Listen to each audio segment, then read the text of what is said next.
Muraho neza abafana ba filime Inzira y'umusaraba, tubifurije gukomeza kugubwa neza. Nanone uyu munsi tugarutse n'ikiganiro Inzira y'umusaraba tuganire show, aho tugiye kugaruka kuri filime yacu Inzira y'umusaraba ikomeje kugenda iba ubukombe hano mu gihugu cy'u Rwanda ndetse no hanze yacyo, aho muzi nk'irwota amasimbi.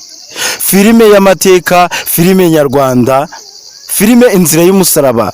Filime Inzira y'umusaraba ni filime ikomeje kugenda yigarurira imitima ya benshi.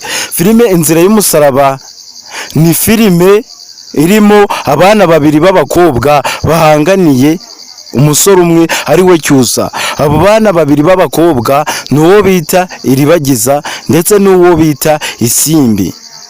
Iyi ni filime irimo umwana w'umukobwa witwa Iribagiza urerwa n'abakobwa, urerwa n'ababyeyi bamwiciye ababyeyi.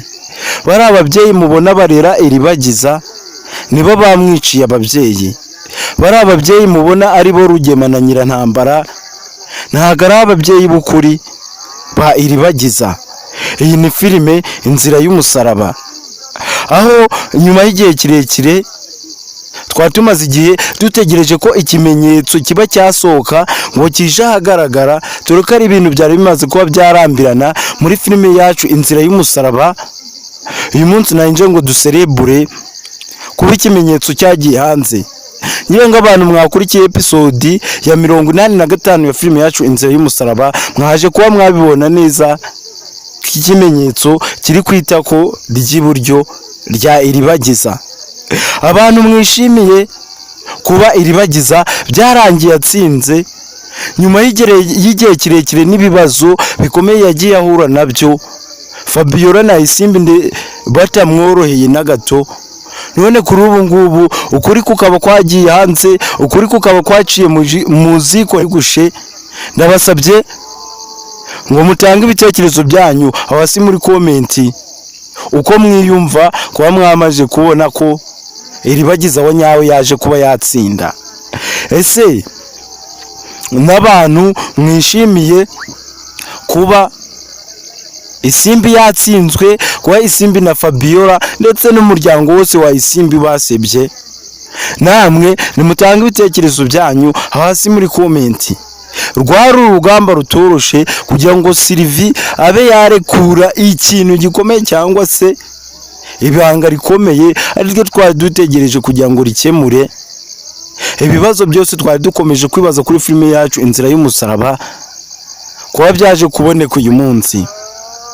Guys, mbere yuko dukomeza ngo mbabwire uburyo Cyusa yaje kwitwara, uburyo yaje kubifata. Nuko muri episode ya 85 byarangiye tutarebye uburyo Cyusa feeling cyangwa se uko ahisa byumva kuba Iribagiza wa nyawe ari we utsinze biriya bintu bari barimo byo kuba bamurwanira. Guys, rero mbere yuko dukomeza ngo tube twabwira ibyo byose kuri filime yacu Inzira y'umusaraba ndetse n'ibigiye kuba byakurikiraho, uburyo Iribagiza agiye kuba yajya muri Amerika, reka tubasabe abantu mutarakora subscribe ahangaha kuri Big Family TV2. Murabizi Big Family TV2 ni channel yo kubagezaho ibiganiro na show kuri filime Inzira y'umusaraba ndetse n'andi makuru yose yerekeranye filime Inzira y'umusaraba. Murabizi filime Inzira y'umusaraba ya original, murabizi ko inyura kuri YouTube channel yitwa Big Family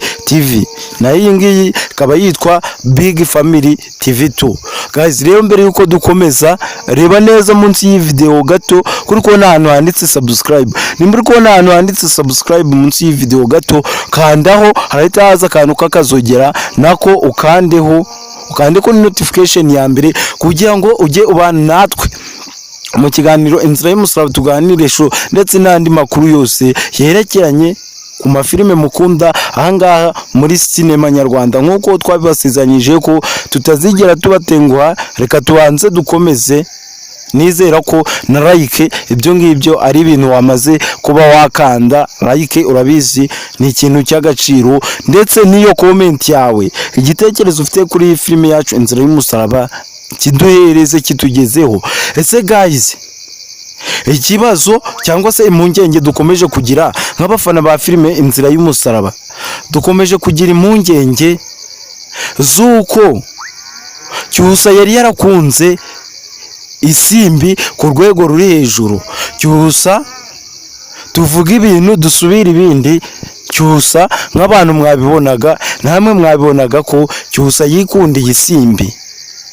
Ese ubundi dukomeje kwibaza ngo ni gute Cyusa araza kwiyakira kwa Iribagiza wa nyawe ariwe watsinze amarushanwa? Ahubwo ikindi kibazo twarakomeje kwibaza ko Cyusa yabyirukanye na Iribagiza, kari abantu bigeze kubana igihe kirekire. Biriya bintu byose Cyusa yakoraga ni kwabaga ari ukwijijisha kugira ngo akomeze yikundire Isimbi. Ese guys, noneho Cyusa araza gushitsa umutima hamwe yiyakire ko agiye kubana na Iribagiza murabizi niwe atabaye Cyusa ahantu Cyusa yamukeneye. Rero iyo ni intsinzi twishimiye nk'abafana ba filime Inzira y'Umusaraba. Rero natwasoza tutavuze kuri iki kintu cya Fabiola na Rugema. Fabiola ibintu yagiyemo bigiye kuba byamukoraho. Se mwabonye uburyo Nyirantambara avuga ati byanze bikunze Fabiola, wowe murumuna wanjye nkubona utwite nta mugabo ufite, nge nzahita nkukaranga nkushira mu gikarayi nkukarange cyangwa se nge kukuroha muri Nyabarongo. Guys, none twabonye ko Fabiola atwite, umugabo wa Nyirantambara yamuteye inda. Ese guys, ko Nyirantambara yavuze kuriya atari umugabo we, amenye ko ari umugabo we wamuteye inda, amenye ko Fabiola yaryamanye n'umugabo we.